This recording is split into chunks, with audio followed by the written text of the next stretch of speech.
अस्सलाम वालेकुम नाज़रीन। अक़वाम मुत्तहिदा की जनरल असम्बली का इजलास हर साल होता है और इस साल भी 76वां इजलास मुनक़द हुआ, जिससे प्राइम मिनिस्टर इमरान ख़ान ने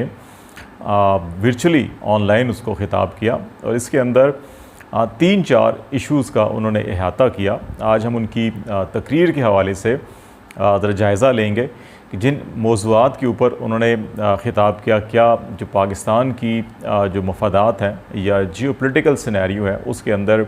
क्या वो पाकिस्तानी अवाम की और पाकिस्तान की ख़ारजा पॉलिसी की या पाकिस्तान की जो ज़रूरियात हैं, जो तकाज़े हैं कौमी सलामती के और अंदरूनी और बैरूनी जो चैलेंजेस हैं उसके तनाज़ुर में क्या उसका अहाता करती थी या नहीं करती थी। बेशुमार इसके ऊपर कमेंट्स आए हैं, बहुत से लोगों ने इस तकरीर को सराहा भी है और सियासी मुखालफीन ने हस्ब आदत और नाकदीन ने इसके अंदर से बाज़ पॉइंट्स को बुनियाद बनाकर काफ़ी कड़ी तनकीद भी की है। लेकिन हम ज़रा इसका जायज़ा लेंगे, ऑब्जेक्टिवली जायज़ा लेंगे कि मुल्क के अंदर और बैरूनी चैलेंजेस इस वक्त ख़ित्ते को क्या हैं और उन तनाज़ुर में जो प्राइम मिनिस्टर ने ख़िताब किया वो कितनी अहमियत का हामिल है और या उसमें क्या मज़ीद होना चाहिए था, इस चीज़ का जायज़ा लेंगे। प्राइम मिनिस्टर ने 6 अहम मामलात के ऊपर बातचीत की। एक तो सबसे पहले उन्होंने 3 बड़े चैलेंजेस जो इस वक्त कोरोना की सूरत हाल है पूरी दुनिया में, उसके तनाज़ुर में 3 अहम चैलेंजेस, एक कोरोना से निपटने के हवाले से जो वैक्सीनेशन का मामला है, फिर कोरोना के नतीजे में जो इक़्तिसादी तनज़्ज़ुली हुई दुनिया भर में और पाकिस्तान के अंदर भी जो उसका इम्पेक्ट आया वो, और फिर जो मौसमियाती तग़य्युर है जो उसके असरात हैं और पाकिस्तान उससे किस तरह से मुतासिर हो रहा है, वो इसका जायज़ा लिया गया। फिर प्राइम मिनिस्टर ने जो ग्लोबली इस वक्त जो इस्लामोफोबिया के हवाले से मुसलमानों के ख़िलाफ़ जो जज्बात पाए जाते हैं और उसके रिएक्शन के अंदर जो इंतहा पसंदी या दहशतगर्दी या इस किस्म के नज़रियात जो है वो प्रमोट पा रहे हैं, उसको कैसे टैकल किया जा सकता है उसके ऊपर बात की है। फिर जो करप्शन एक इस वक्त दुनिया का सबसे बड़ा मसला है और इस पे यूनाइटेड नेशन के जो सेक्रेटरी जनरल हैं उन्होंने एक ग्लोबली एक हाई लेवल पैनल भी बनाया था जिसने अपनी कुछ डाटा कंपाइल किया, फिर रिकमेंडेशंस फ्राहम की। उस तनाज़ुर में प्राइम मिनिस्टर ने बातचीत की। फिर इस्लामोफोबिया के साथ जो टच उन्होंने दिया, इंडिया के अंदर जो मुस्लिम कुश जो पॉलिसीज़ हैं या मुसलमानों के ख़िलाफ़ जो पॉलिसीज़ हैं उसका उन्होंने तज़किरा किया। और फिर मकबूजा कश्मीर के अंदर जो ख़ास तौर पे अगस्त 2019 के बाद की सिचुएशन है उसके तनाज़ुर के अंदर भी कश्मीर पे बात की और कश्मीर का जो वे फॉरवर्ड है, फ्यूचर है, जो साउथ एशिया और ग्लोबली जो पीस के लिए बड़ा अहमियत का हामिल है, उस तनाज़ुर में उन्होंने बातचीत की। और फिर आखिर में अफ़गानिस्तान का और अफ़गानिस्तान के सलूशन का उन्होंने तज़किरा किया। तो ये पाकिस्तान के लिए आलमोस्ट यही बड़े चैलेंजेस हैं। जो कोरोना के हवाले से उन्होंने अपनी जो स्मार्ट लॉकडाउन की पॉलिसीज़ थी उसके नतीजे में जो बेनिफिट्स हुए और जो एहसास प्रोग्राम के नतीजे में 1.5 करोड़ ख़ानदानों को जो फ़ायदा दिया गया उसका उन्होंने ज़िक्र किया। और फिर जो इकनॉमिक क्राइसिस है इंटरनेशनली पाकिस्तान के ऊपर भी उसके इम्पेक्ट आए, लेकिन पाकिस्तान के अंदर इक़्तिसादी तरक्की का जो रिवर्स हुआ है, वापसी हुई है, उसका भी उन्होंने तज़किरा किया और कहा कि पाकिस्तान की जो इकनॉमिक पॉलिसीज़ थी, जो कोरोना को टैकल करने की स्मार्ट लॉकडाउन की पॉलिसी थी, उसके नतीजे में बेहतर जो है नताइज सामने आए हैं। जो मौसमियाती तग़य्युर है, क्लाइमेट चेंज के हवाले से उन्होंने इस बात का बड़ा ज़ोर देकर कहा कि जो इंटरनेशनली पाकिस्तान जो है वो जो मौसमियाती तग़य्युर के हवाले से नेगेटिव इम्पैक्ट है पाकिस्तान के अंदर से वो इतनी ज़्यादा कंट्रीब्यूशन नहीं है, लेकिन जो दुनिया के 10 बड़े ममालिक हैं जो मौसमियाती तग़य्युर से सबसे ज़्यादा मुतासिर होने वाले हैं, पाकिस्तान उन 10 ममालिक में शामिल है। तो इसलिए उन्होंने कहा कि पाकिस्तान के अंदर जो उन्होंने बिलियन सुनामी ट्री प्रोग्राम है उसका तज़किरा किया, फिर रीन्यूएबल एनर्जी मुतबादिल तवानाई के प्रोग्राम और इसी तरह उन्होंने मुख्तलिफ जो प्रोग्राम थे उनका तज़किरा किया और कहा कि पाकिस्तान ये सब कुछ कर रहा है, लेकिन यूनाइटेड नेशन की जनरल असम्बली और सेक्रेटरी जनरल की ज़िम्मेदारी है कि वो इस सिलसिले में फौरी तौर के ऊपर जो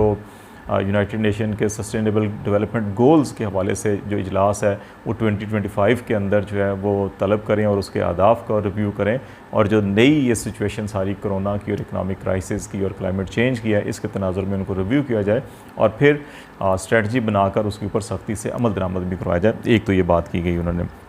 दूसरा, करप्शन के हवाले से उन्होंने बड़ा ज़ोर देकर 2-3 बातें कही हैं यूनाइटेड नेशन के सेक्रेटरी जनरल ने हाई लेवल की एक पैनल तश्कील दिया था जिसको financial accountability, transparency and integrity FACTI के नाम से याद किया जाता है। और उसने जो अपनी रिकमेंडेशंस बनाई थी और डाटा कलेक्ट किया था उसके मुताबिक दुनिया में $7 ट्रिलियन जो है, 7,000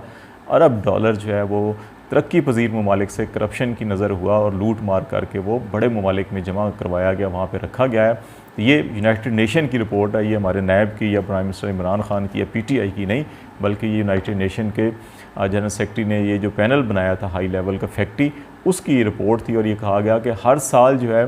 वो ट्रिलियन डॉलर जो हैं वो तरक्की पजीर ममालिक से लूट मार करके करप्शन की नज़र से होते हैं और फिर ये बड़े ममालिक में जमा होते हैं, जिनको प्राइम मिनिस्टर ने अपनी तकरीर में ये कहा है कि ये गुर्बत के समंदर में ये दौलत के जजीरे हैं। और उन्होंने ये ख़दशा ज़ाहिर किया कि अगर बड़े ममालिक को और यूनाइटेड नेशन अक़वाम मुत्तहिदा ने ये जो फैक्ट्री की प्रपोज़ल थी, सजेशंस थी इस सिलसिले में रोकथाम के लिए, अगर उस पर अमल ना किया तो फिर इस ख़दशे का इज़हार किया उन्होंने कि ये जो गुर्बत के समंदर में ये जो दौलत के जजीरे हैं ये भी मौसमियाती तग़य्युर के हालात के अंदर जिस तरह से ये जो जजीरे डूब जाते हैं तो ये भी तरक्की पजीर ममालिक और गरीब ममालिक जो है कि ये इनके डूबने का ख़तरा होगा। तो इसलिए अक़वाम मुत्तहिदा जो है इस सिलसिले में अपना किरदार अदा करें। इस्लामोफोबिया के हवाले से बिलखसूस 9/11 के बाद जिस तरह दहशतगर्दी को इस्लाम के साथ जोड़ा गया और फिर दुनिया भर में इस्लाम को बदनाम करने की कोशिश की गई, उसका तज़किरा किया। इंडिया के अंदर जो मुसलमानों के ख़िलाफ़ इक़दाम किए जा रहे हैं उन्होंने उसका तज़किरा किया। मकबूजा कश्मीर में जो और इंडिया में ख़ास तौर के ऊपर जो हिंदुत्वता पॉलिसी है RSS की और BJP की जो रियासती पॉलिसी हैं जो इस सारी सोच को प्रमोट कर रही हैं और तहफ़्फ़ुज़ भी दे रही हैं, उनका उन्होंने तज़किरा करके फिर उसको कश्मीर के साथ लिंक किया कि जहाँ पे अगस्त 2019 से अभी तक एक तरफ़ा तौर के ऊपर इक़दाम किए जा रहे हैं, वहाँ पे जो क्रैकडाउन किया गया उसका नज़रबंद किया गया, तशद्दुद किया गया, गिरफ़्तारियाँ की गई हज़ारों में। और फिर बिलखसूस सैयद अली गिलानी के जनाजे का उन्होंने तज़किरा किया कि उनकी मैयत को जो है वो सिक्योरिटी फोर्सेस ने उठाया ज़बरदस्ती और उनको तदफ़ीन की गई, जो कि तमाम इंसानी कदरों के मुनाफी है। उन्होंने ये डिमांड भी की अक़वाम मुत्तहिदा से कि सैयद अली गिलानी की तदफ़ीन के हवाले से जो है कि इंडिया से मुतालबा किया जाए कि उनको शोदा कब्रिस्तान में दफन किया जाए। दूसरा जो है उन्होंने जो डबल स्टैंडर्ड्स हैं दुनिया के इंसानी हकूक़ के हवाले से जो दुनिया के बाज़ ममालिक उन्होंने कहा जी अपने कॉरपोरेट इंटरेस्ट के या जियोपोलिटिकल इंटरेस्ट या कमर्शियल इंटरेस्ट के तनाज़ुर में बाज़ ममालिक को नज़रअंदाज करते हैं या आँखें बंद कर लेते हैं। तो इंडिया की उन्होंने एग्जांपल्स दी कि इसी तरह जो बड़े ममालिक हैं वो अपने कॉरपोरेट और बिज़नेस और कमर्शियल और जियोपोलिटिकल इंटरेस्ट के तनाज़ुर में कश्मीर पे और इंडिया के अंदर जो इस्लामोफोबिया और मुसलमानों के ख़िलाफ़ इक़दामात, इंसानी हकूक़ की खिलाफ वर्जियाँ हो रही हैं, उस पर उन्होंने नज़र बंद की हुई है। तो उन्होंने ये डिमांड की कि इसका जो है यूनाइटेड नेशन इसके ऊपर भी जो है अमली तौर के ऊपर इक़दाम उठाए। फिर मकबूजा कश्मीर को उन्होंने जनूबी एशिया में अमन के लिए नागुज़ीर करार दिया कि इसका हल होना चाहिए। इस सिलसिले में उन्होंने कहा कि दो तरफ़ा मुज़ाकरात होने चाहिए, लेकिन मुज़ाकरात उन्होंने कहा कि उसी वक्त होंगे जब 3 इक़दाम किए जाएंगे। एक तो जो अगस्त 2019 से पहले की सिचुएशन थी मकबूजा कश्मीर के, उसको बहाल किया जाए, इंसानी हकूक़ की खिलाफ वर्जियाँ बंद की जाएँ जो रियासी सतह पर इंडिया में हो रही हैं। और फिर जो मकबूजा कश्मीर में आबादी के तनासब को तब्दीली के लिए कोशिशें की जा रही हैं उनको भी रोका जाए। तो फिर ये दोनों ममालिक जो हैं बातचीत इनके दरमियान हो सकती है। उन्होंने कहा कि अगर ऐसा ना किया गया तो फिर ख़तरा है कि दोनों ममालिक के दरमियान जो है कि वो जंग भी हो सकती है और तनाज़ा जो है शिद्दत इख्तियार कर सकता है। अफ़गानिस्तान के हवाले से उन्होंने तारीख़ी तौर के ऊपर जो अफ़गानिस्तान के अंदर जब सोवियत यूनियन आई थी और फिर इसको तनहा छोड़ दिया गया था, उसके तनाज़ुर में जो हालात पैदा हुए और फिर 9/11 के बाद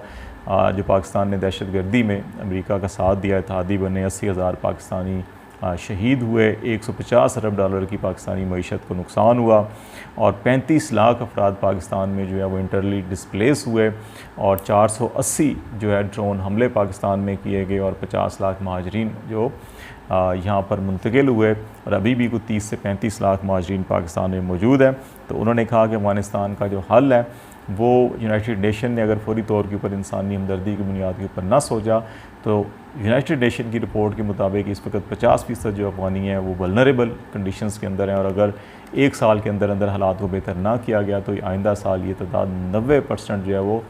गुर्बत की लकीर से नीचे होंगे और वल्नरेबल शहरी होंगे अफ़गानिस्तान के अंदर। तो इसलिए उन्होंने कहा कि जो कमिटमेंट्स थी इंटरनेशनली तालिबान के साथ, जो दोहा एग्रीमेंट हुआ था, उसके अंदर 3-4 कमिटमेंट्स तालिबान से ली गई थी। उन्होंने तालिबान ने अभी भी इंसानी हकूक़ के एहतराम का वादा किया है, मखलूत हुकूमत का वादा किया है, फिर आम माफ़ी का ऐलान किया है, और इसके साथ साथ जो अपनी सरजमीन दीगर ममालिक के ख़िलाफ़ या दहशतगर्दी के लिए इस्तेमाल ना होने का जो वादा किया है, उन्होंने कहा कि ये जो 4 कमिटमेंट्स अगर तालिबान पूरी कर रहे हैं तो फिर दुनिया को इस सूरत हाल में तालिबान को इंसेंटिव्स देना चाहिए, फ़ायदा देना चाहिए, उनको वक्त देना चाहिए, ताकि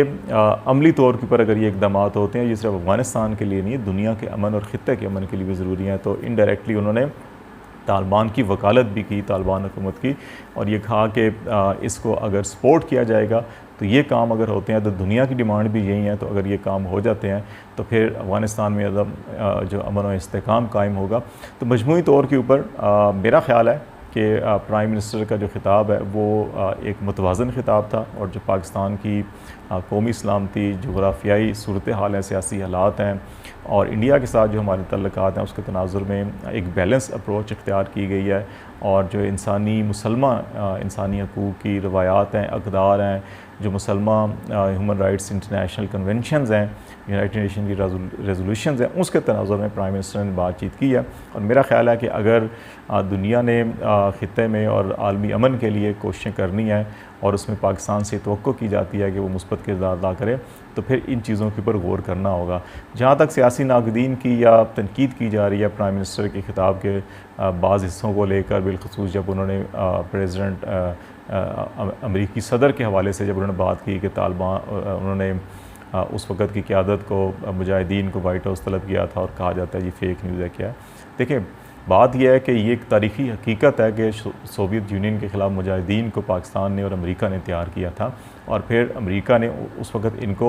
जो है कि वो अल्लाह के सिपाही करार दिया था, और ये इससे कोई ढकी छुपी बात नहीं है। लेकिन दुनिया की जो पॉलिसीज़ हैं वो अपनी मफादात के तनाजुर के अंदर बदलती रहती हैं, ख़ारजा पॉलिसी भी, सिक्योरिटी पॉलिसीज़ भी। तो हमें माजी के इन